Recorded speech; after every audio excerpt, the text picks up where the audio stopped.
Hey guys. So this time I'm in my bathroom. I just want to keep going to different places. The first place I started was in my bedroom. Now I'm in my bathroom. They're all like important places for me. Like when it comes to me like speaking up and stuff, I spend a lot of time in these places. So I've really thought about what I wanted this second video to be about, and I've really been battling back and forth, and then a couple nights ago it just came to me, and I'm gonna have to read it from my phone so that I don't mess up what I'm saying, but I really hope that people hear what I'm saying. In my therapy, I recently came across my spiritual death. Let me start over. I recently reread my book, Sunshine by Janae. As I was reading it, I was like, holy crap, this was my spiritual death. Welcome to Mentally Nil. This was called Johnny Had a Great Heart. Johnny, oh Johnny, was sweet from the start. One of those people you can't bring down. Smiled and laughed with everyone in town. But when disaster hit, you would only see the frown. Only sadness and pain graced the town. He thought of an idea, something to erase confusion. Make everything clear, he had the perfect solution. He had a theory, felt it was quite swell. What are emotions, he asked, can anyone tell? Are they stuck inside, waiting for a signal? What if it's like a pot, water being poured to the rim, but until it overflows, the emotions stay within? What if I can help? Just listen to Johnny, please. What if I can take away the pain no one really needs? What if it's packed inside me? What do you think of that?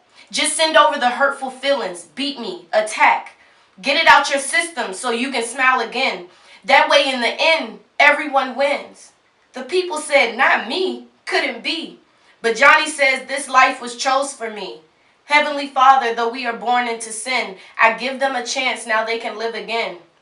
Happiness dwells while my life fades away. Don't cry for me, just smile, I'll be back another day. While the physical dies, the spiritual awakens. And I pray to the Lord, with him my soul is taken.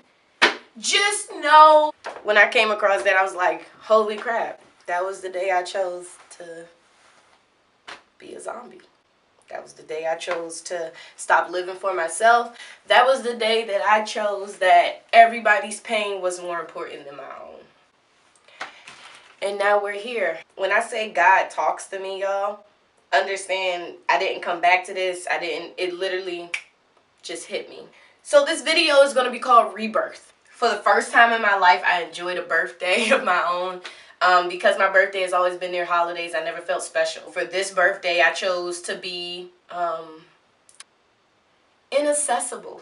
Which I have a poem that I'll be sharing. This difference was not inaccessible, meaning emotionally, but inaccessible, and I didn't want to be contacted. I didn't want people to say happy birthday to me because it was my birthday. I wanted people to find another day to make me feel special because my birthday was my day. And I know that made people feel some type of way, but I always feel some type of way on my birthday. So who am I to, again, put other people's emotions before my own? And since then, guys, I've just been on this trajectory of living. Rebirth.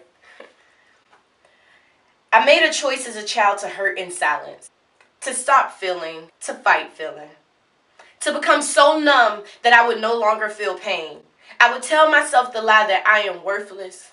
I would tell myself I was a black widow. Anyone you love will die. This manifested inside of me. This became my perception. This became my reality. After life shifted for me, after I began to feel again, begin my healthy journey to happiness, I am learning the hardest part of it all is choosing to live. No matter what pain is surrounding me, the hardest part is choosing to live my life. Hear me and listen, not just with your ears. Hear me with your eyes. Hear me with your soul. Being alive is not the same as living. Going through the motions, a zombie in plain sight. The choices you make, the thoughts you have, are they yours? The happiness you want, is it really yours? See, I recently made an extremely hard decision. I stopped teaching. I tried to explain as best as I could to my students that I needed happiness. See, I never wanted to be a teacher. I wanted to inspire. I never wanted to be a teacher. I wanted to invest my time into communities. I never wanted to be a teacher, but I saw a need. a void I could fill. I wanted to be the somebody I could have benefited from having. Someone who paid attention to those signs. Someone who listened, because truthfully, that's usually all we really need. Someone who acknowledged the humanity that lay beneath the anger and pain that was brushed off as bitterness. I never wanted to be a teacher. I wanted to be present for my students. I learned so much from every mind that I've encountered. I had to realize eventually that I wasn't fully present. How can I be present when I'm not choosing how I'm present? I'm not choosing how I am, how I be. I'm not choosing me. This has been the first few months where I am living, standing in my truth, being proud and prideful as to what I stand for, not being ashamed as to what got me here, what pushes me, and where I want to go. Remembering my life is mine, and the society constructs that are around it are just that, around it. We get lost in the thick of it because it surrounds everything. That shit is heavy.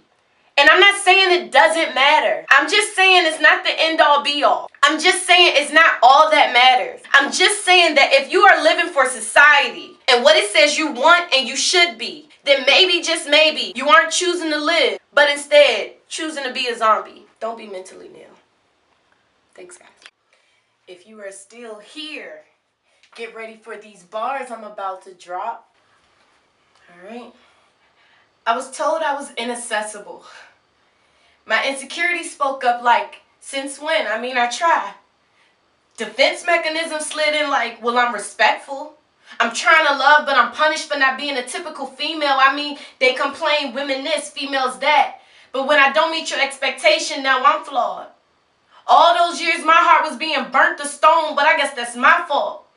What about the love I sought? How for love I fought, and every time I was left drying my tears in the dark. I mean, you know, I get it. It's my type. It's the ones I choose. But if I'm really inaccessible, then I guess I've been set up to lose. I mean, at least currently. Because the gentlemen that I attracted me see me as easy pickings. Someone who will always listen. He said she doesn't hug enough, but she gives great advice.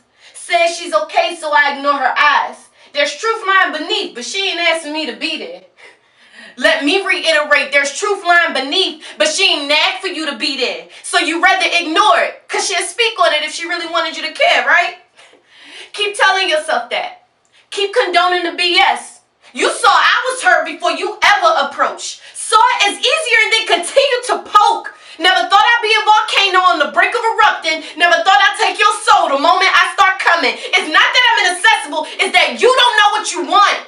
And I will not fill your silence with my own inspirational thoughts. And when the time comes for addition and reciprocation, I will not find myself caught up inside of a situation where I'm emotionless and you're just a guy.